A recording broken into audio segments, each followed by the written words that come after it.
And this morning I want to speak about being fruitful for God. கனி கொடுக்கும் கிறிஸ்தவ வாழ்க்கை.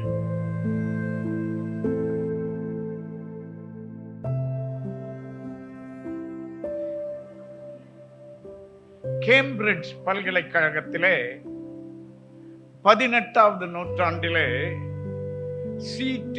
Stud என்று ஒரு வாலிபன் படித்துக் கொண்டிருந்தார். கேம்பிரிட்ஜ் உலக புகழ்பெற்ற ஒரு பல்கலைக்கழகம். பெரிய பிரபுக்கள் குடும்பத்து பிள்ளைகள் தான் அங்கு படிக்க முடியும். அப்படி படித்துக் கொண்டிருந்த இந்த C.T. Studd, Charles T Studd, அவர் ஒரு கிரிக்கெட் வீரரும் கூட, புகழ்மிக்க கிரிக்கெட் வீரர். அன்றைக்கு ஆண்டவர் அவரை தொட்டுவிட்டார். சுவிசேஷத்தை அறிவிக்க சீனாவுக்கு செல்ல நீ ஆயத்தமா என்று கேட்டுவிட்டார். அன்றைக்கு இருந்த சீனா இன்றைக்கு போல அல்ல.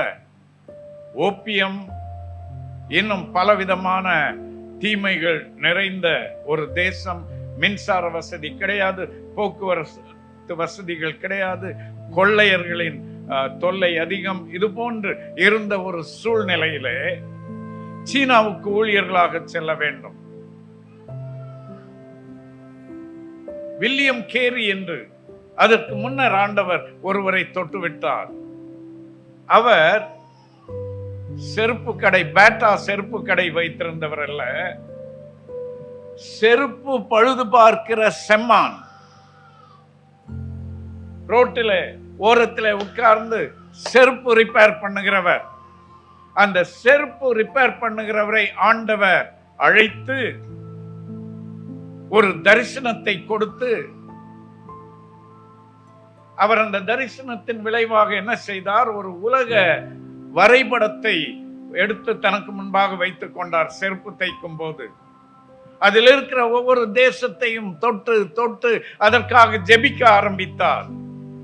அப்படி ஜெபிக்கும் போது ஆண்டவர் அவருடைய உள்ளத்திலே ஒரு பாரம் கொடுத்தார். கொல்கத்தா, இந்தியா, அங்கு செல் என்று.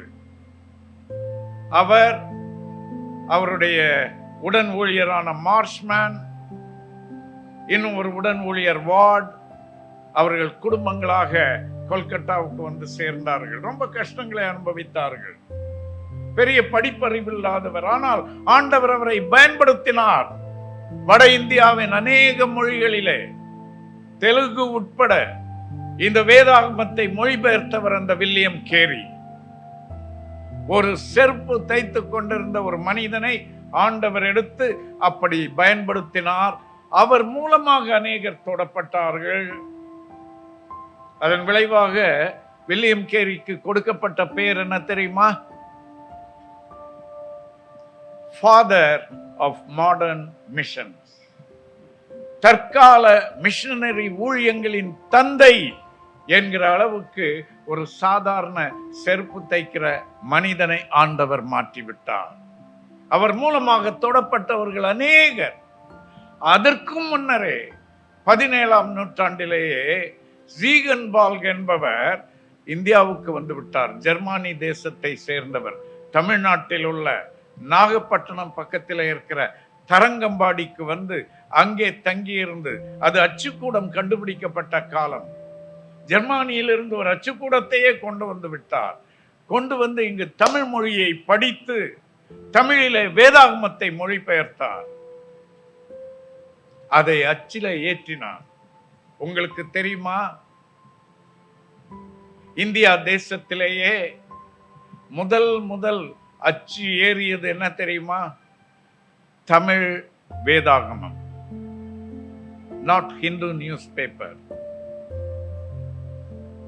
ஆகவே அன்பானவர்களே, அந்த பாரம்பரியத்தோடு வந்திருக்கிற நமக்கு பெரிய உத்தரவாதம் இருக்கிறது. The responsibility that we bear on our shoulders is very great. Remember that. என்னுடைய 18வது வயதிலே எனக்கு பல ஆசைகள், பல ட்ரீம்ஸ், ஆஸ்பிரேஷன்ஸ் இருக்கும்போது at age 18 ஒரு ஆண்டவருக்கு எதிர்மறையான திசையிலே ஓடிக்கொண்டிருந்த என்னை குறுக்கே வந்து ஒரு தடைகல்லை போட்டு தடுக்கி விழச் செய்து பற்றி பிடித்து கொண்டார். சசிகுமார் என்றார். ஆண்டவரே, உம்மை தெரியும் எனக்கு, வேண்டாம், ஒற்றுங்க, வேண்டாம் என்று சொன்னேன். அவர் விடவில்லை. அவர் சொன்னார், விலாங்கு மீன் போல வழுக்கி கொண்டே போகிறாயே, நான் கையை இறுக்கினால் நீ சகித்துக் கொள்ள மாட்டாய், ஆகவே இடங்கொடு என்றார். அப்போது உணர்ந்தேன், பன்றியை பிடிப்பது போல நான் நினைத்து ஓடிக்கொண்டிருந்தேன். பன்றியை எதற்கு பிடிப்பார்கள்? கசாப்புக்கு தான் பிடிப்பார்கள், இல்லையா? ஆனால் ஆண்டவர் சொன்னார், கசாப்புக்கு அல்ல மகனே, உன்னை வளர்ப்பதற்காக பிடிக்கிறேன், உனக்கென்று ஒரு எதிர்காலத்தை வைத்திருக்கிறேன் என்றார். இல்ல ஆண்டவரே, அதெல்லாம் நான் பிளான் பண்ணிட்டேன், பெரிய plans, I can handle it என்று சொன்னேன். நோ நோ, நீ முதலாவது திரும்பி பார், என்னை பார், என்னுடைய திட்டங்களை பார் என்றார். ஒப்பு கொடுத்தேன். ஆண்டவர் ஊழியத்திற்கு அழைத்தார். அதே 18 வயதிலே வேதாகம கல்லூரிக்கு செல்ல அழைத்தார். அதே 18 வயதிலே கிறிஸ்துவின் சுவிசேஷம் சொல்லப்பட்டிராத இடங்களுக்கு சுவிசேஷத்தை அறிவிக்க செல்லும்படி ஒப்புக்கொடு என்று சொன்னார். ஒப்பு கொடுத்தேன். அன்பானவர்களே, இந்த மிஷனரி தரிசனம் என்பது தொடர்ந்து வந்து கொண்டிருக்கிற ஒன்று. C.T. ஸ்டட் என்கிற அந்த கேம்பிரிட்ஜ் கிரிக்கெட்டர் ஆண்டவரை ஏற்றுக்கொண்டு ஊழியத்திற்கு தன்னை ஒப்பு கொடுத்த போது, இந்த ஆண்டவருடைய காரியங்கள் என்பது எப்படி என்றால், very contagious. You are not going to be alone if you submit your life to the Lord. There are many others who are going to follow you. C.T. Stud அப்படி ஒப்பு கொடுத்த உடனே கேம்பிரிட்ஜ் பல்கலைக்கழகத்தில் இருந்த வேறு 6 வாலிபர்கள் அவர்களோடு சேர்ந்து கொண்டார்கள். அவர்களுக்கு பெயர், அந்த டீமுக்கு பெயர் கேம்பிரிட்ஜ் 7.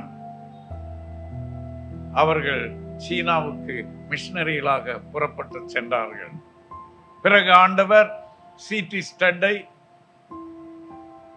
ஆப்பிரிக்காவிலே வேர்ல்ட் இவஞ்சலிக்கல் குருசேட் என்கிற வெக் என்கிற அந்த பெரிய உலகளாவிய ஒரு ஊழியத்தை ஆரம்பிக்க பயன்படுத்தினார். இன்றைக்கும் அந்த ஊழியம் நடைபெற்றுக் கொண்டிருக்கிறது. C.T. ஸ்டட்டினால் தொடப்பட்ட இன்னொரு வாலிபனுடைய பெயர் ஹட்சன் டெய்லர். பெரிய பணக்கார வீட்டு பிள்ளை. ஆண்டவர் அவரை பிடித்து கொண்டார். அவர் சொன்னார், உன்னுடைய ஆஸ்தியை எல்லாவற்றையும் நீ எழுதி கொடுத்து விடு பிறருக்கென்று. எல்லாம் கொடுத்து விட்டார். சீனாவுக்கு மிஷனரியாக புறப்பட்டு போய்விட்டார். அங்கே அவருக்கு இன்னொரு மிஷனரியோடு கல்யாணமும் நடந்தது. பிள்ளைகள் பிறந்தார்கள். பிறகு அவர் ஆஸ்மா வியாதியினால் கஷ்டப்பட்டவராக சீனாவுக்கு போக முடியாமல் இந்தியாவுக்கு மிஷனரியாக வந்தார். ஊட்டியிலே அவர் தங்கி மிஷனரியாக ஊழியம் செய்தார். அவருடைய பிள்ளைகளுக்கு ஊட்டியிலே தான் ஞான ஸ்நானம் கொடுத்தார்கள். திரும்பவும் இங்கிலாந்து போய்விட்டார். வயோதிப காலத்திலே ஆப்பிரிக்காவை பற்றின அறைகூவல் மீண்டும் மீண்டும் வந்தபோது யாரும் அங்கு செல்ல ஆயத்தமாக இல்லை என்ற உடனே அந்த ஆலயத்திலே கொடுக்கப்பட்ட அறைகூவல் அன்றைக்கு ஹட்சன் டெய்லர் சொன்னார், வேறு யாரும் போக ஆயத்தமா இல்லை என்றால் நான் போகிறேன் சீனாவுக்கு என்று, ஆப்பிரிக்காவுக்கு என்று. ஆப்பிரிக்காவுக்கு சென்று அவர் அங்கேயே மரித்தார். அந்த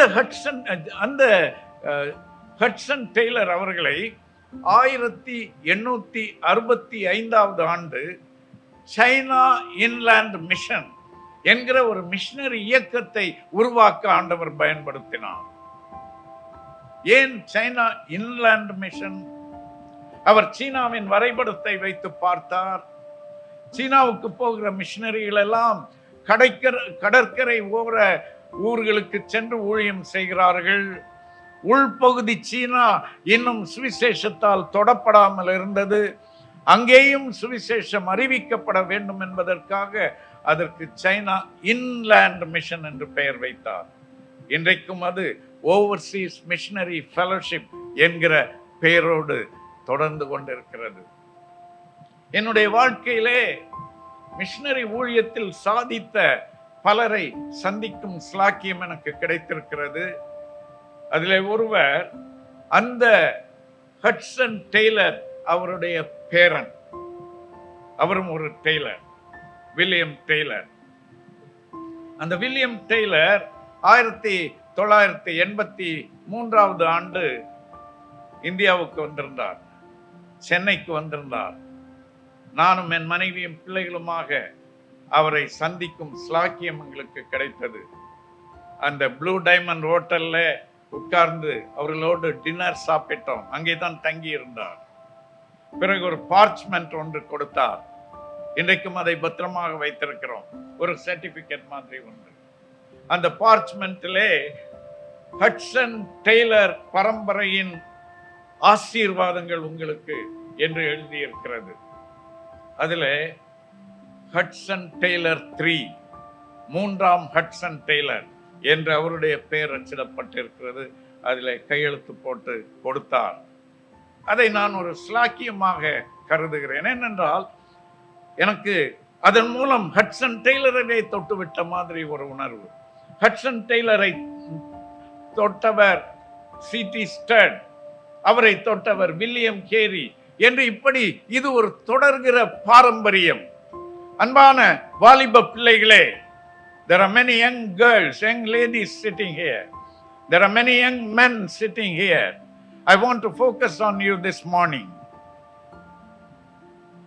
I agree with you about all your dreams, all your plans for the future.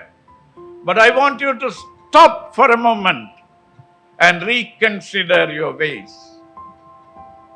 Do you have God's approval on your dreams and plans? Or are you ready to accept God's plan, which is far superior to yours? ஆண்டவர் உங்களுக்கு வைத்திருக்கிற மேலான திட்டத்தை ஏற்றுக்கொள்ள இன்றைக்கு ஆயத்தமா? நாம் யோசித்து பார்க்க வேண்டும். இன்றைக்கு நாம் வேதத்திலே பார்க்க போகிற காரியம் ஆதியாகமம் 49வது அதிகாரம் 22 முதல் 26 வரை. Genesis 49:22 to 26.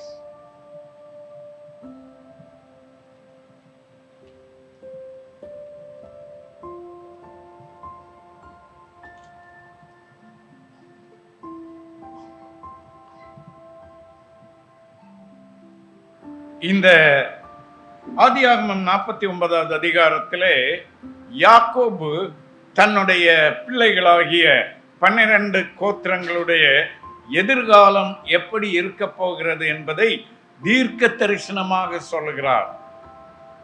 அவர் தீர்க்க தரிசனமாக சொல்லுவது எவ்வளவு தூரம் எட்டிற்று என்றால், the reach of it went as far as up to Jesus. இயேசுவின் காலம் பரியந்தம் உள்ளதை அத்தனை நூற்றாண்டுகளுக்கு முன்னரே யாக்கோபு தெளிவாக தரிசனம் கண்டு சொல்லி எழுதி வைத்து விட்டார். எத்தனை ஆச்சரியம் பாருங்கள். அவருக்கு 12 மகன்கள். ஆக ஒவ்வொருவரின் பெயரிலும் ஒவ்வொரு கோத்திரங்கள் உருவாக வேண்டும் என்று நினைக்கிறார். ஆனால் யோசேப்பு என்பவன் அவருடைய 11வது மகன். அவனுக்கு பிறகு பென்யமீன் என்று இன்னொரு மகன் இருக்கிறான். இந்த யோசேப்பை தவிர மற்ற 11 பேருக்கும் அவர் கோத்திர பிதாக்களாக பதவி கொடுத்து விட்டார். யோசேப்புடைய காரியம் வரும்போது அவர் சொல்லுகிறார், சில மாறுதல்களை நான் செய்ய விரும்புகிறேன். My dear child of God, consider yourself Joseph, because there are several alterations God has done in the pattern of blessings provided to you from the rest of the family, from others. மற்றவர்களை விட வித்தியாசமான சில ஆசீர்வாதங்களை ஆண்டவர் உனக்கென்று வைத்திருக்கிறார். ஓ, very good. அப்படின்னா என்ன?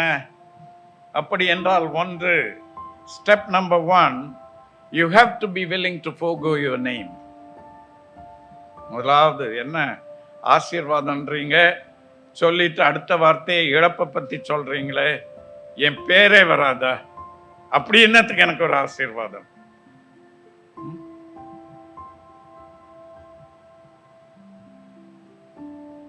சிலர் நான் பார்த்துருக்கிறேன், சில சர்ச்சஸ்ல ஒரு டியூப் லைட் வாங்கி கொடுத்தா அதில் அவங்க பேர் எழுதிடுவாங்க, ஒரு ஃபேன் வாங்கி கொடுத்தா அதில் அவங்க பேர் எழுதிடுவாங்க. இப்படி ஒருத்தர் பேர் எழுதி இருந்ததாம், நேசமணி பொன்னையா என்று. அப்போ அந்த சர்ச்சுக்கு ஒரு வெளிநாட்டுக்காரர் பிரசங்கியாராக வந்தாராம். அவருக்கு தமிழ் தெரியாது, ஆங்கிலேயர். அவர் ஒவ்வொன்றையாக பார்த்து கொண்டிருந்தார். இங்க நேசமணி பொன்னையா என்பதை அவர் வாசிக்க ஆரம்பித்தார். NASA நாச மானி போனியா என்றாராம். அன்பானவர்களே, இப்படி பேருக்கு ஒரு முக்கியத்துவம் தேவையா? ஆண்டவரே, என் பேரல்ல முக்கியம், உம்முடைய நோக்கங்கள் நிறைவேற. அதுதான் கனி கொடுக்கும் வாழ்க்கையின் அஸ்திபாரம். யோசேப்போடு சொன்னார், உன்னுடைய பேரல்ல என்று. சரி, அப்ப எப்படி? பாருங்க, 48வது அதிகாரம் 5வது வசனம், Genesis 48 and verse 5. நான் உன்னிடத்தில் எகிப்துக்கு வரும் முன்னே உனக்கு எகிப்து தேசத்தில் பிறந்த உன் 2 குமாரரும் என்னுடைய குமாரர். ரூபன் சிமியோன் என்பவர்களைப் போல. ரூபன் சிமியோன் யார்? யாக்கோபுடைய முதல் 2 பிள்ளைகள். ஆகவே எனக்கு 2 மூத்த பிள்ளைகள் இருக்கிறார்களே, அவர்களைப் போல உன்னுடைய இந்த மூத்த மகன்களாகிய எப்ராயிமும் மனாசேயும் என்னுடையவர்கள். இப்போ எப்ராயிம், மனாசே, இதுல யார் மூத்தவர், யார் இளையவர்?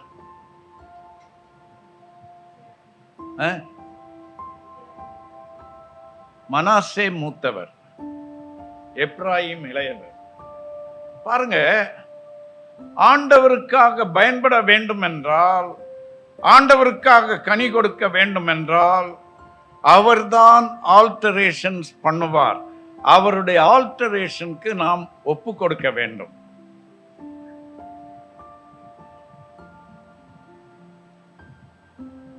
யோசேப்பு அந்த 2 பையன்களையும் பெயர் சொல்லி அழைத்து, வாங்கடா வாங்கடா ஓடியா என்று சொல்ல வேண்டும் என்றால், மனாசே, எப்ராயிம் ஓடிவா என்றுதான் சொல்லுவார், இல்லையா? ஆனால் யாக்கோபு எப்படி சொல்லுகிறார்? எப்ராயிம், மனாசே வாங்க.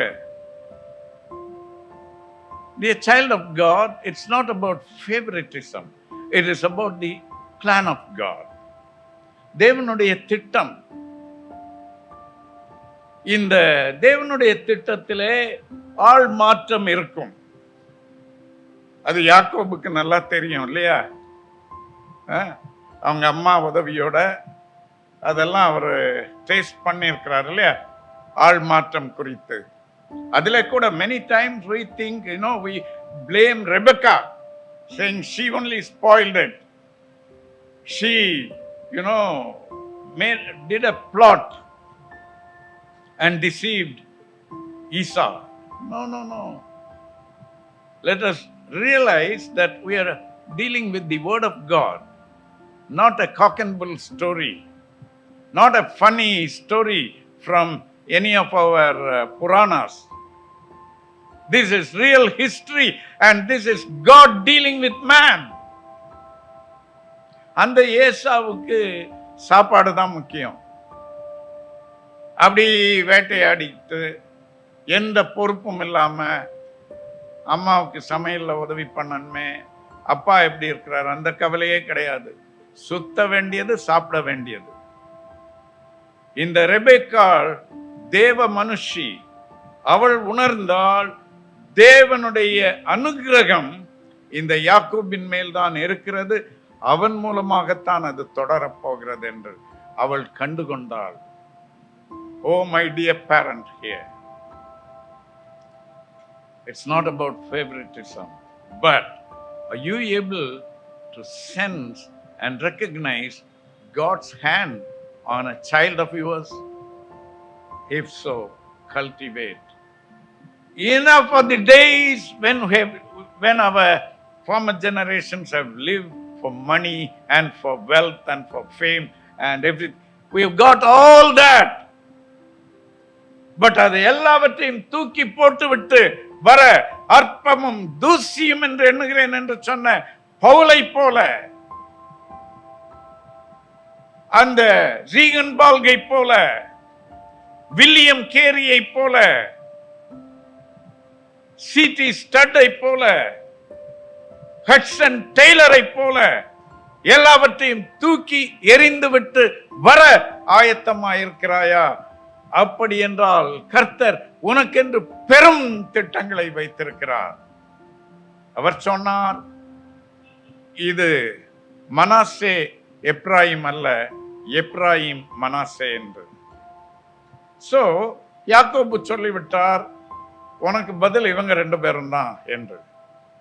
இப்போ மற்ற பிள்ளைகளுக்கெல்லாம் அந்த ட்ரைப் கோத்திரங்கள் ஒரு பையன் பேர்ல தான் கீழே வருகிறது. ஆனா யோசேப்புக்கு பாருங்கள், 2 இரட்டை ஆசீர்வாதம். யோசேப்பு கனி கொடுக்கிற செடி, இரட்டை கனி கொடுக்கிற செடி, doubly fruitful, and that's what God wants you to be. ஏதோ கனி கொடுத்தால் போதாது,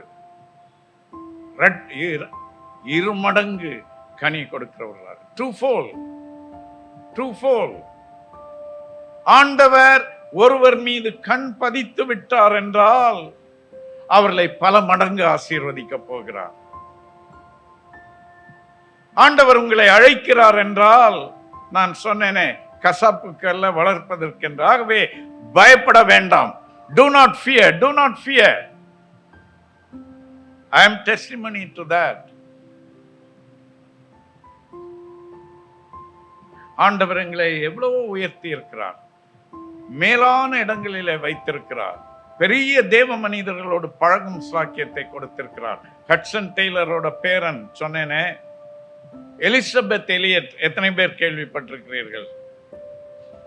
புஸ்தகம் எல்லாம் எழுதியிருக்கிறார்கள். பார்த்திருக்கிறீர்களா அவர்களை? அவர்கள் எங்கள் ஊருக்கு வந்து, மதுரையில் நாங்கள் இருக்கும்போது எங்களோடு சாப்பாடு சாப்பிட்டு எங்களுக்கு ஆலோசனைகள் கொடுத்து எங்களை வாழ்த்தி சென்றார்கள் ஒரு முறை என்று சொன்னால், என்னோடு சேர்ந்து கர்த்தரை மகிமைப்படுத்துங்கள். அப்படிப்பட்ட தேவ மனிதர்களோடு தொடர்பு கொள்ளும் பெரும் சாக்கியத்தை கர்த்தர் கொடுத்தார். ஒருவன் எனக்கு ஊழியம் செய்வானானால் பிதா அவனை கனம் பண்ணுவார். ஆகவே பயந்து விட வேண்டாம். ஐயோ, ஊழியத்துக்கு போனா காசு கஷ்டம், ஊழியத்துக்கு போனா ஒரு வீடு கூட இருக்காது, ஊழியத்துக்கு போனா என் பிள்ளைகளை படிக்க வைக்க முடியாது. நோ, நாம் பெரிய PhD படித்து விட்டு வரவில்லை, ஆனால் கர்த்தரின் பிள்ளைகளை ஆசீர்வதித்தார். உன் பிள்ளைகள் கர்த்தரால் போதிக்கப்பட்டிருப்பார்கள் என்று கர்த்தர் வாக்கு கொடுத்திருக்கிறார். இது கர்த்தருடைய ஊழியக்காரரின் சுதந்திரம் என்று சொல்லுகிறார். ஆகவே அவர் உன்னை கைவிட்டு விட மாட்டார். துணிந்து இறங்கு, கர்த்தர் உன்னை உயர்த்தப் போகிறார். கர்த்தர் உனக்காக பெரிய திட்டங்களை வைத்திருக்கிறார்.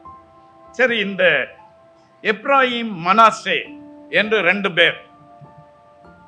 இப்போ யாக்கோபு சொல்லிவிட்டார், இனிமே அவங்க உன் பிள்ளைகள் கிடையாது, என் பிள்ளைகள் என்று யோசேப்பிடத்திலே சொல்லிவிட்டார். என் பிள்ளைகள் என்கிற விதத்திலே அவர்களுக்கு அந்த ஸ்தானத்தை கொடுக்க போகிறேன். என்ன ஸ்தானம்? அந்த fathers of tribes, அந்த கோத்திர பிதா என்கிற ஸ்தானம். 11 பேர் ஏற்கனவே, அது போக இப்போ இவங்க 2 பேருக்கும் கொடுக்க வேண்டும். ஆகவே அவர்கள் 2 பேரையும் ஹாஃப் ட்ரைப்ஸ் என்பார்கள். Tribe of Ephraim and tribe of Manasseh. அந்த 2 பேரையும் ஹாஃப் ட்ரைப்ஸ் என்று சொல்லுவார்கள். அதிலேயும் பார்ப்பீர்கள் என்றால் எப்ராயிம் கோத்திரம் தான் முக்கியத்துவம் பெறுகிறது. இதை தேவனிடமிருந்து உணர்ந்து கொண்ட யாக்கோபு இப்ப இந்த 2 பிள்ளைகளையும் ஆசீர்வதிக்க விரும்புகிறார். யாக்கோபு ஆசீர்வதிக்க விரும்புகிறார் என்று அறிந்தவுடனே யோசேப்புக்கு ரொம்ப சந்தோஷம். சரி, வாப்பா வாப்பா, 2 பேரும் வா, மனாசே வா, எப்ராயிம் வா, தாத்தா பிளஸ் பண்ண போறார், வா வா வா என்று சொல்லி கொண்டு வந்து ரொம்ப கவனமாக யாக்கோபுடைய வலது கைக்கு நேராக யாரை நிறுத்தினார்? மனாசேயை நிறுத்தினார். காரணம் என்ன? அவன் தான் மூத்த பையன், அவனுக்குத்தான் பெரிய ஆசீர்வாதம் வர வேண்டும். எப்ராயிமை எங்க நிறுத்தினார்? இடது பக்கமாக. யாக்கோபு ஒன்றுமே சொல்லவில்லை. ஓகே. கர்த்தர் யாக்கோபின் கரத்தை நடத்தி கொண்டிருக்கிறார். You know, sometimes we do things and we don't understand why we are doing it, because the Lord is leading us to do certain things and they are going to be a great blessing. அப்போ யாக்கோபு என்ன செய்து விடுகிறார்? இப்படி ஆசீர்வதிக்க வேண்டியவர் இப்படி பண்ணி விடுகிறார். உடனே இந்த யோசேப்பு சொல்றார், என்னப்பா அவன் தான் பெரியவன், எனக்கு தெரியும், you don't preach to me, I know what I am doing என்று சொல்லி இப்படி ஆசீர்வதித்தார். அப்போ இப்போ யாக்கோபுடைய வலதுகை யாருக்கு போய்விட்டது? எப்ராயிமுக்கு போய்விட்டது. What lesson do we learn from this? Unfairness, out of turn blessings. When we are dealing with God, let's forget about fairness. We cannot preach about fairness to God. He knows what is right according to Him. And out of turn, who set up that turn? You know, உலக பிரகாரமான சிஸ்டம்ஸுக்கு மாறாக செயல்படுகிறது தேவனுடைய system. நீ ஆண்டவரால் கனி கொடுக்க தெரிந்து கொள்ளப்படும் போது ஆண்டவர் என்ன சொல்லுகிறார்? உலக பிரகாரமாக அல்ல, not according to the ways of the world, but according to my ways. அவருடைய வழிகள் மேலானவை. His ways are different. எல்லாரும் இப்படி என்பார்கள், அவர் இப்படி செய்துவிட முடியும். நீ நினைத்துக் கொண்டு இருக்கிறாயா, போகிற போக்கை பார்த்தால் எனக்கு இந்த ஆசீர்வாதம் வராது என்று? என் வாழ்க்கையிலே இது போன்ற ஒரு சம்பவம் நடந்தது. புரசைவாக்கம் மூக்காத்தாள் தெருவிலே மிஷனரி ஆலயம் என்று ஒரு CSI சர்ச் இருக்கிறது. அங்கே நான் கான்ஃபர்மேஷன் எடுத்தேன், திடப்படுத்தல். அந்த திடப்படுத்தல் ஆராதனையை நடத்த பிஷப் லெஸ்லி நியூபிகின் வந்திருந்தார். நாங்கள் ஒரு குழுவாக வாலிபர்கள் திடப்படுத்தல் எடுக்கிறோம். என்னோடு திடப்படுத்தல் எடுத்த என்னுடைய நண்பர் ஒருவர், இப்போ அவர் ஒரு ரிட்டையர்ட் CSI பாஸ்டர், இப்பவும் ரொம்ப நெருங்கின நண்பர். நாங்கள் 2 பேரும் ஒன்றாக வேதாம கல்லூரியில படித்தோம். சுயநலம் என்று சொல்வதை விட சுய கருதல், செல்ஃப் கேர் என்பதில் அவருக்குத்தான் முதல் பரிசு கொடுக்க வேண்டும். அவரிடத்தில் 90 ரூபாய் இருந்தால் ரூபாய் கடன் வாங்குவார். அவர் 10 ரூபாய் கடன் கேட்கிறார் என்றால் எங்களுக்கு தெரியும் இவர்கிட்ட 90 ரூபாய் இருக்கிறது என்று. என்ன செய்வார் தெரியுமா? 100 ரூபாய் 10 தாள்களை கொண்டு கடையில கொடுத்து ஒரு 100 ரூபாய் நோட்டை வாங்கி சூட்கேஸ்ல அடியில வைத்து விடுவார். நாங்கெல்லாம் ஒரு 10 ரூபாய் நோட் கிடைச்ச உடனே டீ குடிக்க போய் விடுவோம். இவர் எங்க கூடவே வருவார், பின்னால நின்று கொள்வார், மற்றவர்கள் டீக்கு கொடுத்து விடுவார்கள். அவரை ரொம்ப கிண்டல் பண்ணுவோம், அப்பெல்லாம் வாலிபர்கள் தானே. ஆனா looking back I see a lot of wisdom in him. ஞானமாக பொருளை கையாளுகிறவர் இன்றைக்கும். அப்போ அவர் கணக்கு போட்டு பார்க்கிறார், எப்படி இப்படி 1 2 3 4 எண்ணி பார்க்கிறார்.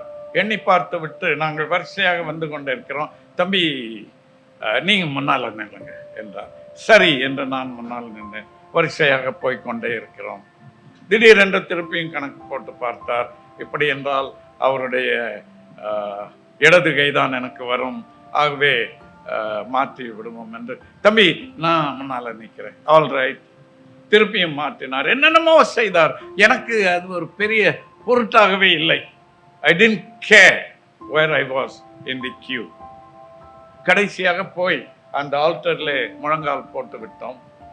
வருகிறார் பிஷப் நியூபிகன். 2 பேராக ஆசீர்வதித்துக் கொண்டே வருகிறார். இப்போ நாங்க 2 பேரும் முழங்கால் போட்டு நிற்கிற இடத்திற்கு வந்து விட்டார். ஆண்டவர் அவரோடு பேசினாரா என்னவென்று எனக்கு தெரியவில்லை. இப்படியே கைகளை கொண்டு வந்தவர் இப்படியே மாற்றிவிட்டார். அதை நினைக்கும் போது எனக்கு புல்லரிக்கிறது. அன்று ஆண்டவர் எனக்கு ஒன்றை உணர்த்தினார். நான் உன்னை ஆசீர்வதிக்க நினைக்கும் போது ஒருத்தருடைய சதி திட்டமும் அதை மேற்கொள்ள முடியாது. No man can thwart God's purposes for you. When God calls you for an altered lifestyle, God alters his style of operation. Instead of going like this, he can any time go like this in favor of you. Remember that. And I'm not preaching about myself. I'm only a testimony to the fact, and this is what God's word says. பாருங்க, ஆதியாகமம் 48வது அதிகாரம். பின்பு யோசேப்பு அவ்விருவரையும் கொண்டு வந்து எப்ராயிமை தன் வலது கையினாலே இஸ்ரவேலின் இடது கைக்கு நேராகவும் மனாசேயை தன் இடது கையினாலே இஸ்ரவேலின் வலது கைக்கு நேராகவும் விட்டார். அப்பொழுது இஸ்ரவேல் மனம் அறிய, fully aware, fully conscious, not accidentally, தற்செயலாக அல்ல, மனம் அறிய தன் வலது கையை நீட்டி இளையவனாகிய எப்ராயிமுடைய தலையின் மேலும் மனாசே மூத்தவனாய் இருந்தும் தன் இடது கையை மனாசேயுடைய தலையின் மேலும் வைத்தான். அன்பானவர்களே, கவனமாக கேளுங்கள். Here it is not about who is elder, who is younger. It's not about that. யார் மூத்தவர் யார் இளையவர் என்பதை பற்றி அல்ல. யாருடைய மேலே தேவனுடைய கரம் அமர வேண்டும் என்பதை பற்றி தான் பார்த்து கொண்டிருக்கிறோம். You may be elder, you may be younger. Irrespective of that, what is important is God's hand of blessing resting upon you. So, whether you are a younger child or an older child, forget about that. The question now is, God, will you stretch your hand of blessing upon me? அதைத்தான் நாம் கேட்க வேண்டும். ஆண்டவரே, உம்முடைய ஆசீர்வதிக்கும் கரம் எனக்கு நேராக நீட்டப்படட்டும் அப்பா. God is no respecter of man. He can bless anyone and everyone.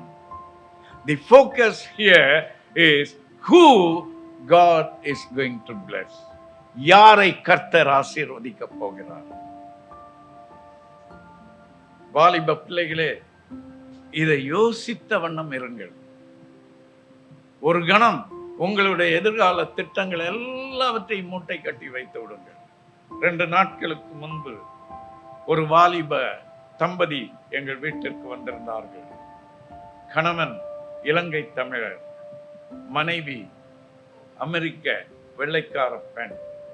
2 பேரும் ஊழியத்திற்கு ஒப்பு கொடுத்தவர்கள், ஊழியம் செய்து கொண்டிருக்கிறவர்கள். ஒரு குறிப்பிட்ட எதிர்கால ஊழியத்தை நோக்கி பயணம் செய்து கொண்டிருக்கிறார்கள். ஆனால் திடீரென்று ஒரு பெரும் இருள் அவர்களுடைய குடும்ப வாழ்க்கையிலே வந்து விட்டது. எதிர்காலம் எப்படி இருக்க போகிறதோ என்று தெரியவில்லை. அவர்களுடைய திருமண வாழ்க்கையே அஸ்திபாரங்கள் குலுங்குகிற அளவுக்கு ஒரு சூழ்நிலை. தப்பு எதுவும் நடக்கவில்லை, கற்பனை பண்ண வேண்டாம். ரொம்ப நல்ல பிள்ளைகள். நான் அமெரிக்காவுக்கு போய் ஆலோசனை சொல்ல ஆண்டவர் எனக்கு ஸ்லாக்கியம் கொடுக்கவில்லை. ஆனால் அமெரிக்காவையே எங்க வீட்டிற்கு கொண்டு வந்து விட்டார். 2 பேரும் தங்கள் கைகளை பிடித்த வண்ணம் உட்கார்ந்து கண்ணீர் வடித்துக் கொண்டே இருக்கிறார்கள். ஆண்டவர் என்னோடு சொல்கிறார், பேசு பேசு பேசு என்று. நீண்ட நேரம் பேசினோம். ஆண்டவர் அவர்களுக்கு உணர்த்த வேண்டியதை எல்லாம் உணர்த்தி கொண்டே இருந்தார். ஆண்டவர் எனக்கு சொன்னார், அவர்களுடைய திட்டங்களை மூட்டை கட்டி வைத்துவிட்டு இந்த திருமண உறவை வலுப்படுத்த சொல் என்று சொன்னேன். இன்னும் கண்ணீர் அதிகரித்தது. ஆனால் அவர்கள் ஒரு தெளிவு பெற்று சென்றார்கள். Your past is not important, your future is.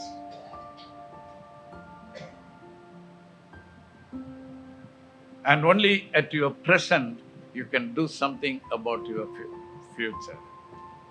You can't do anything about your past. If you had a good past, praise the Lord. If you had a bad past, ஒன்றும் பண்ண முடியாது நீ. ஆனால் இந்த இயேசு, இந்த தேவன், என்றென்றும் உள்ள சதா காலமும் நமது தேவன், அவர் சொல்லுகிறார், நான் உன் வாழ்க்கையில் வந்து விட்டேன் என்றால் உன்னுடைய பாஸ்டையே மாற்றி விடுவேன். உன்னுடைய பாஸ்டிலே கேன்சல் பண்ணப்பட வேண்டிய எல்லாவற்றையும் சிலுவையின் மேல் ஆணியடித்து விடுவேன் என்று சொல்லுகிறார். அவை உனக்கு எதிராக எழும்ப முடியாது. உனக்கு எதிராக எழுதப்பட்டிருந்த கையெழுத்தை குலைத்து போடுவேன் என்று சொல்லுகிறார். So don't be afraid. You are safe with God. And God wants to give you a future. அவர் சொல்லுகிறார், பாஸ்டும் போச்சு, பிரசன்ட்ல உனக்கு நிம்மதியே இல்லை, தூக்கமே இல்லை, என்ன நடக்க போகிறதோ என்ன நடக்க போகிறதோ என்கிற கலக்கம். ஃபியூச்சருக்கு பயமா இருக்கிறதே, ஆண்டவரே எனக்கு இது இல்லையே அது இல்லையே என்று சொல்லிக் கொண்டிருக்கிறாய். Leave it to me. Allow me in your boat. Allow me in your life. When I step in, I will alter your past. I will bless your future. And I will strengthen your present. இதைத்தான் ஆண்டவர் இன்றைக்கு உனக்கு செய்ய விரும்புகிறார். இதற்காகவே இன்றைக்கு இதை உன்னோடு சொல்வதற்கு தான் ஆண்டவர் இன்றைக்கு உன்னை இங்கே கொண்டு வந்திருக்கிறார். நேற்று இரவு முழுவதும் தூங்காமல் கர்த்தர் என்னோடு இந்த செய்தியை சொல்லிக் கொண்டிருந்தார். இதுதான் நீ சொல்ல வேண்டும் என்று. எனக்கு தெரியும் கர்த்தர் ஒரு நோக்கத்தோடு இன்றைக்கு எங்களை அழைத்து வருகிறார் என்று. ஆனால் நான் ஒன்றில் உணர்வில்லாமல் இருந்து விட்டேன். கர்த்தர் செயல்பட போகும்போது சத்துருவினுடைய செயல்பாடு மிக அதிகமாக இருக்கும். என்றைக்கும் வருவதை விட ஏர்லியாக 9 மணிக்கு ஆலயத்திற்கு வந்துவிட வேண்டும் என்று புறப்பட்டோம். இன்றைக்கு 8:25 காரை நான் ஸ்டார்ட் பண்ணிவிட்டேன். காரை நான் கேட்டிலே ரிவர்ஸ் பண்ணி எடுக்கும்போது சத்துரு என் பார்வைக்கு மறைவாய் இருக்கிற இடத்துல ஒரு வேலை செய்து விட்டான். நானே வைத்த ஒரு சிமெண்ட் பூத்தொட்டி அது அந்த நேரத்தில் என் கண்களுக்கு தெரியவில்லை. சரியாக என்னுடைய காரின் முன் பம்பர்ல சிக்கி கொண்டது. இதை உணராமல் நான் ரிவர்ஸ் பண்ணி அந்த பம்பர் முழுவதும் அப்படியே கலந்து வந்து விட்டது. கடைசியில ஒரே ஒரு ஹூக்கில் மாட்டி தொங்கிக் கொண்டிருக்கிறது. இப்போ காரை பின்னுக்கும் எடுக்க முடியாது, முன்னுக்கும் எடுக்க முடியாது. அப்படின்னா என்ன பண்ணலாம்? லீவ் போட்டுடலாமா? மனைவியை திட்டலாமா? நீயும் செடி தொட்டியும் பாரு இல்லையா? Best opportunity. அமர்ந்திருந்து நானே தேவன் என்று அறியுங்கள் என்று ஆண்டவர் சொன்னார். In times of crisis, learn to calm down. Calm down. காரை பிறகு எப்படி உள்ள எடுத்தோம்னு கேட்குறீங்க? உள்ள எடுத்து தான் ஆகணும், இல்லைன்னா கேட் பூட்ட முடியாது. எடுத்து திருப்பியும் கார் ஷெட்டுக்குள்ள கொண்டு விடணும். ஏனென்றால் 11 மணிக்கு என் மகனும் குடும்பமும் வருகிறார்கள். அவர்கள் கார் நிறுத்த இடம் வேண்டும். ஒரே ஒரு வழிதான், என்ன தெரியுமா? கயிறெல்லாம் கொண்டு கட்டி பார்த்தேன், முடியவில்லை. கொஞ்சம் நகைச்சுவையாக கேளுங்கள். ஒரு பக்கம் ஒரு ஹூக்கில் அது மாட்டி இருக்கிறது, அடுத்த பக்கம் ஒரு பெட்ஷீட் மாதிரி அப்படி தொங்கி கொண்டு இருக்கிறது. அந்த பக்கத்தை என் மனைவி இப்படி தூக்கி பிடித்து கொண்டார்கள். நான் காருக்கும் கேட்டுக்கும் நடுவில் இவர்கள் இருக்கிறார்கள். இவர்கள் மீது கார் மோதி விடக்கூடாது. அப்படியே காரை கொண்டு அந்த கராஜுக்குள்ளே விடும்போது அவர்கள் அதை பிடித்து கொண்டே வர காரை கொண்டு நிறுத்திவிட்டு வந்தோம். அன்பானவர்களே, பாருங்கள், இந்த ஆதியாகமம் 49வது அதிகாரம் 49வது அதிகாரத்தில் என்ன வாசிக்கிறோம்? யோசேப்பு 22வது வசனம், யோசேப்பு கனிதரும் செடி, அவன் நீர் ஊற்றண்டையில் உள்ள கனிதரும் செடி, அதன் கொடிகள் சுவரின் மேல் படரும். 23வது வசனம், வில் வீரர் அவனை மனமடிவாக்கி அவன் மேல் எய்து அவனை பகைத்தார்கள். You know, when God blesses you, when God says He has some good plans for you, when God wants to use you, what happens? அவ்வளவு நேரம் கவலை இல்லாம கொரட்டை விட்டு தூங்கி கண்டு இருந்த சத்துரு எழுந்து விடுவான். எழுந்து என்ன செய்வான்? இவங்களுக்கு எப்படி கஷ்டம் கொடுக்கலாம், இவங்களுக்கு எப்படி நஷ்டம் கொடுக்கலாம், இவங்களை எப்படி சோர்வடைய செய்யலாம், இவங்க பயன்படுவதை எப்படி தடுக்கலாம், இவங்களை எப்படி அவமானப்படுத்தலாம், இவங்களை எப்படி மட்டம் தட்டலாம் என்றெல்லாம் வழி தேடுவான். அப்ப என்ன செய்ய வேண்டும்? ஊழியமும் வேண்டாம், ஒன்றும் வேண்டாம், ஆளை கொடுங்க என்று சொல்வதல்ல. Doesn't matter. எங்கள் கிராமங்களிலே ரோட்டு ஓரமாக, தெரு ஓரமாக எல்லாம் மழை அடிக்கடி பெய்வதனால பச்சை பசையில் என்று இருக்கும். அதிலே ஒரு செடி, அதற்கு பெயர் தொட்டால் சினுங்கி. எத்தனை பேர் பார்த்திருக்கிறீங்க தொட்டால் சினுங்கி செடி? டச் மீ நாட் என்று சொல்லுவார்கள். அது என்ன செய்யும்? அதை போய் தொட்டா என்ன ஆகும்? மூடிக்கும், உடனே கோவிச்சுக்கும். சரி போச்சு என்று நாம் அப்படி போய்விட்டு திருப்பி வரும்போது பார்த்தா நார்மலா நிற்கும். திருப்பியும் தொட்டா முடிக்கும். சிலருடைய லைஃப் ஸ்டைலே அப்படி ஆகிவிடுகிறது. கிட்ட போக முடியாது, தொட முடியாது. கர்த்தர் மகனே அவ்வளவுதான் போத்திக்கிட்டு படுத்துக்குவாங்க. இல்லை என்றால் மகளே என்றாலும் அப்படித்தான்.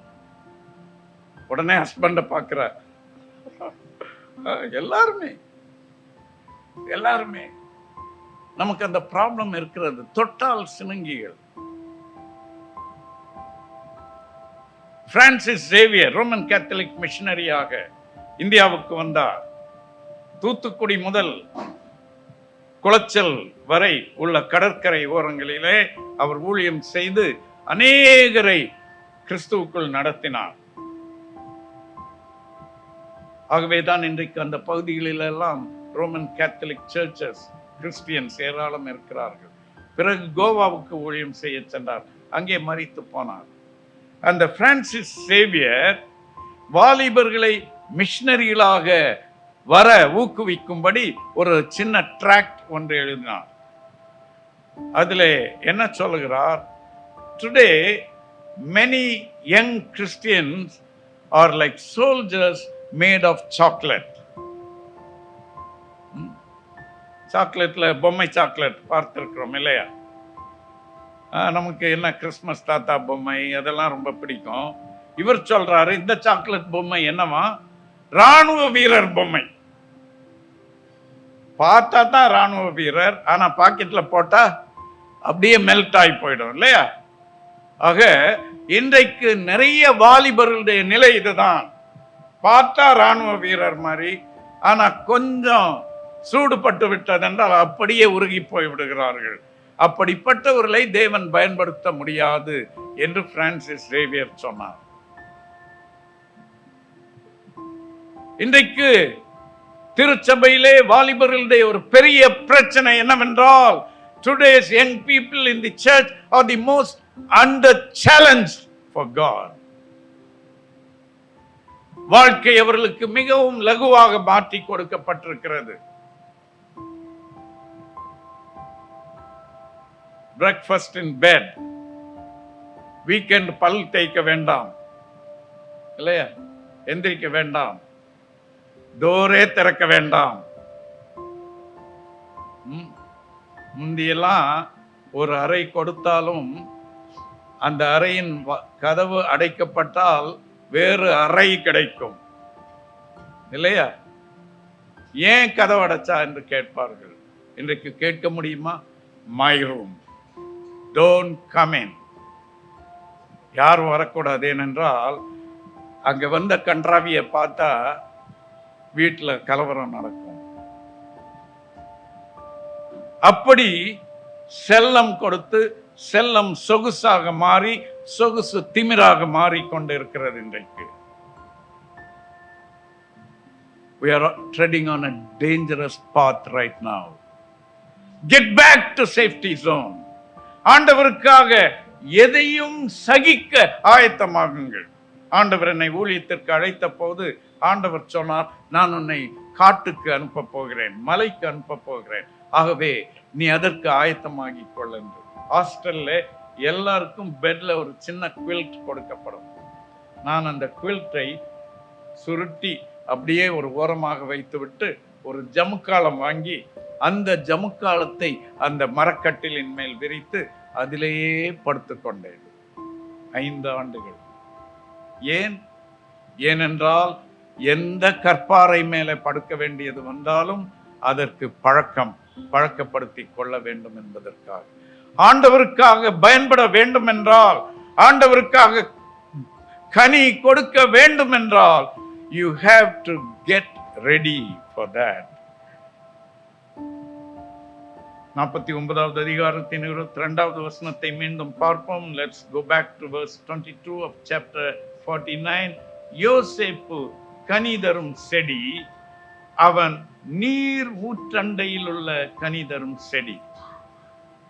ஆங்கில வேதாகமத்திலே ஃப்ரூட்ஃபுல் போ என்று சொல்லப்பட்டிருக்கிறது. போ என்றால் என்னவென்றால் ஒரு மரத்துடைய ஒரு உறுதியான கிளை. ஒரு பெரிய செடி இல்லை என்றால் ஒரு மரத்தினுடைய உறுதியான கிளை என்று வைத்துக் கொள்வோம். அந்த யோசேப்பு கனி கொடுக்க வேண்டும் என்றால் என்ன நடக்க வேண்டுமாம்? அவன் நீர் ஊற்றண்டையில் உள்ள கனி தரும் செடி. அவன் நீரூற்றண்டையில் இருக்க வேண்டும். இல்லை என்றால் அங்கே கனி வராது, அந்த செடி பட்டு போய்விடும். If you want to bear fruit, என்ன பார்க்கிறோம்? கீழே வேர் பற்றி மேலே கனி கொடுக்க வேண்டும் என்று ராஜாக்களின் புஸ்தகத்திலும் ஏசாயாவிலும் நாம் வாசிக்கிறோம். ஆக நாம் கனி கொடுக்க வேண்டும் என்றால் அப்படி நம்மை ஆயத்தப்படுத்திக் கொள்ள வேண்டும். யூதா வம்சத்தாரில் தப்பி மீந்திருக்கிறவர்கள் மறுபடியும் கீழே வேர் பற்றி மேலே கனி கொடுப்பார்கள். If you want to bear fruit on the top, at the top, you have to be rooted below. கீழே வேர் பற்ற வேண்டும். ஆண்டவரோடு உனக்கு உறுதியான ஒரு பிடிப்பு இருக்க வேண்டும். ஆகவே நாம் செய்ய வேண்டிய முதல் வேலை ஆண்டவரோடு உறுதியாக வேர் பற்ற ஆரம்பித்து விட வேண்டும். 92வது சங்கீதம் 13 முதல் 15 வரை உள்ள வசனங்களிலே வாசிக்கிறோம். கர்த்தருக்கு கனி கொடுக்கிறவர்கள் கர்த்தருடைய ஆலயத்திலே நாட்டப்பட்டவர்கள். They are established in the house of God. கர்த்தருடைய ஆலயத்திலே நாட்டப்பட்டவர்கள்.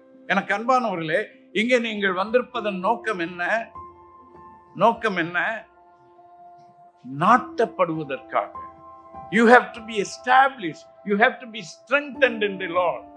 அதற்காகத்தான் கர்த்தருடைய ஆலயத்திற்கு வருகிறோம். ஆலயத்திற்கே போக மாட்டேன் என்றால் நாம் உறுதிப்பட முடியாது. ஆகவே கனி கொடுக்க வேண்டும் என்றால் நாம் வேர் கொள்ள வேண்டும், உறுதிப்பட வேண்டும். நீர் ஓட்டம் உள்ள இடத்திலே இருக்கிறோமா என்பதை ஜாக்கிரதையாக நாம் பார்த்து கொள்ள வேண்டும். இன்னும் அந்த வசனத்திலே என்ன பார்க்கிறோம்?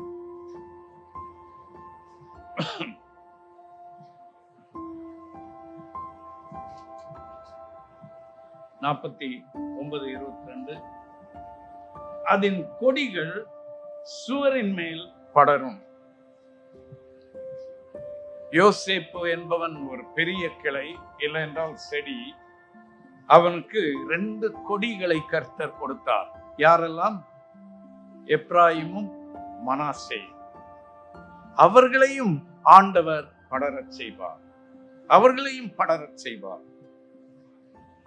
உங்கள் குடும்பத்திலே கர்த்தர் உங்களை அழைத்து விட்டார் என்பதனாலே வேறு யாருக்கும் அழைப்பு இல்லை என்று நினைத்து விட வேண்டாம். நம்முடைய பிள்ளைகள் ஆலயத்திலே வளர வேண்டும். நம்முடைய பிள்ளைகள் ஆலயத்திலே வந்து கர்த்தருடைய வசனத்திலே வேர் கொள்ள வேண்டும். தண்ணீர் அண்டையிலே அவர்கள் இருக்க வேண்டும். பிள்ளைகளை பட்டினி போடுவோமா? ஆவிக்குரிய பிரகாரமாக பட்டினி போடக்கூடாது. ஆகவே அவர்களை ஆலயத்திற்கு கொண்டு வாருங்கள். கர்த்தருடைய பந்தியிலே அவர்கள் இருக்கட்டும். கர்த்தருடைய பிள்ளைகளுடைய கூட்டத்திலே அவர்கள் இருக்க வேண்டும். கர்த்தர் நமக்கு கொடுத்த குடும்பம் கர்த்தருடைய பிற பிள்ளைகள். அவர்களோடு உள்ள ஐக்கியம் ரொம்ப ரொம்ப முக்கியமானது. இதை மறந்துவிடக் கூடாது. பெரிய திட்டங்களை ஆண்டவருக்காக வைத்துக் கொள்வோம். C.T. ஸ்டட் போல, ஹட்சன் டெய்லர் போல, வில்லியம் கேரி போல, ரிங்கல் டவுபே போல, இன்னும் அந்த ஜீகன் பால் போல, இவர்களை போன்று ஆண்டவரே நானும் உமக்காக பயன்பட வேண்டும். C.T. ஸ்டட் ஒரு வாக்கியத்தை எழுதி வைத்தார். Only one life, it will soon be past. What is done for the Lord will last. ஒரே ஒரு வாழ்க்கை, அதுவும் விரைவிலே கடந்து போய்விடும். கர்த்தருக்காக செய்தது மட்டும் நிலை நிற்கும்.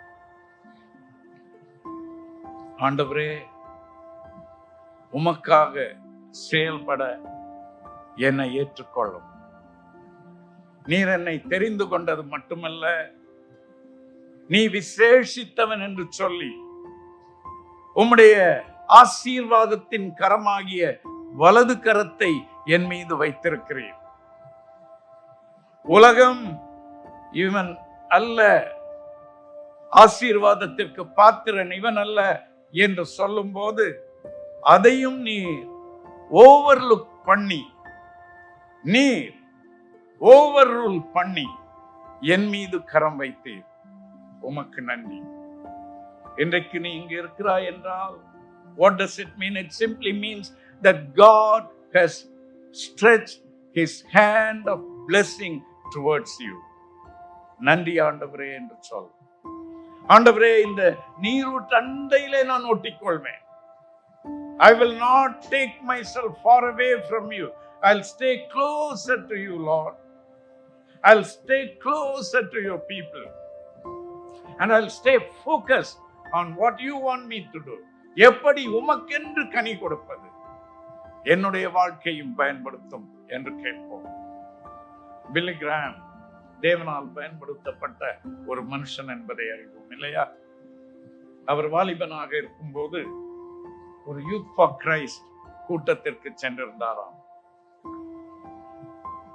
அன்று மாலையிலே அவர்கள் அது என்ன சொல்லுவாங்க, சந்தியா என்று சொல்லி சூரியன் அஸ்தமிக்கிற அந்த வேளையிலே அவர்களுக்கென்று ஒரு தியானம் நடத்தி அந்த தியானத்தின் இறுதியிலே சொன்னார்களாம், இப்போது 10 நிமிட நேரம் நாம் எல்லாரும் இந்த புல்வெளியிலே ஆங்காங்கே போய் தன்னந்தனியாக முழங்காலிட்டு ஆண்டவரோடு பேசுவோம். ஆண்டவருக்கு உங்களை ஒப்பு கொடுங்கள், ஆண்டவர் உங்களோடு பேசட்டும் என்றார்களாம். 10 நிமிடம் முடிந்தது.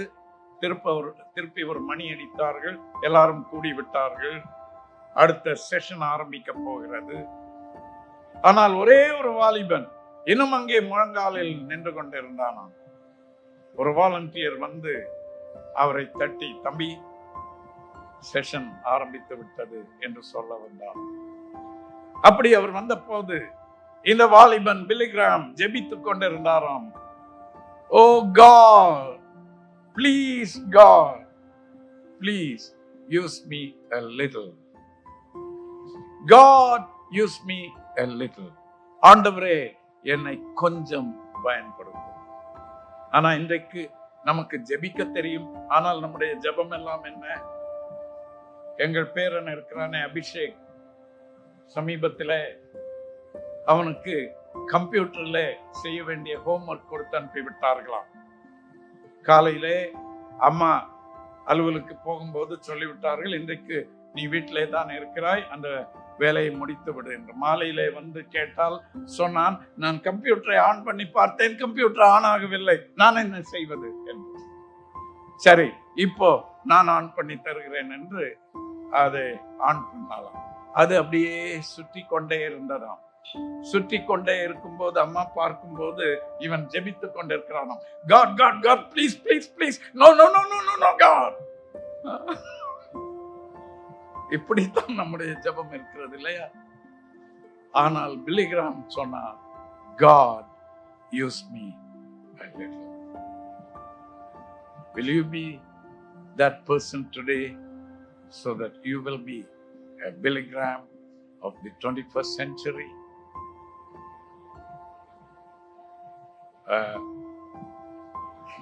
எலிசபெத் எலியட், தேவன் அது போன்றவர்களை இன்றைக்கு தேடிக்கொண்டிருக்கிறார். கண்களை மூடி நம்மை ஒப்புக் கொடுப்போம். யோசேப்பு கனி தரும் செடி. ஆண்டவரே, நானும் அப்படி கனி தரும் செடியா இருக்க விரும்புகிறேன்.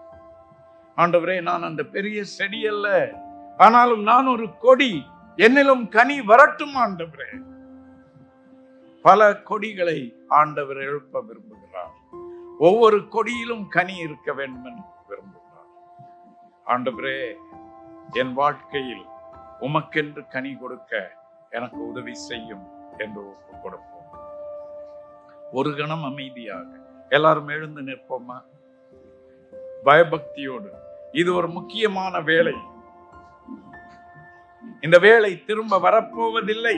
உன் வாழ்க்கையிலே கர்த்தர் உன்னோடு இடைப்பட்டுக் கொண்டிருக்கிறார். Whatever your age, whatever your gender, whatever your educational status, whatever your position in your profession, God is saying, I want to make you fruitful for me. Will you say, yes, Lord? Thank you, Lord. அப்படி என்றால் இப்போது சொல். அவர் உன்னை கசாப்புக்கு அழைக்கவில்லை, வளர்ப்பதற்கு அழைக்கிறார். உனக்கென்று பெரும் திட்டங்களை வைத்திருக்கிறார். உன்னை குறித்து நான் வைத்திருக்கிற நினைவுகளை அறிந்திருக்கிறேன், அவை தீமைக்கானவை அல்ல, அவை நன்மைக்கானவைகளே என்று ஆண்டவர் சொல்லுகிறார்.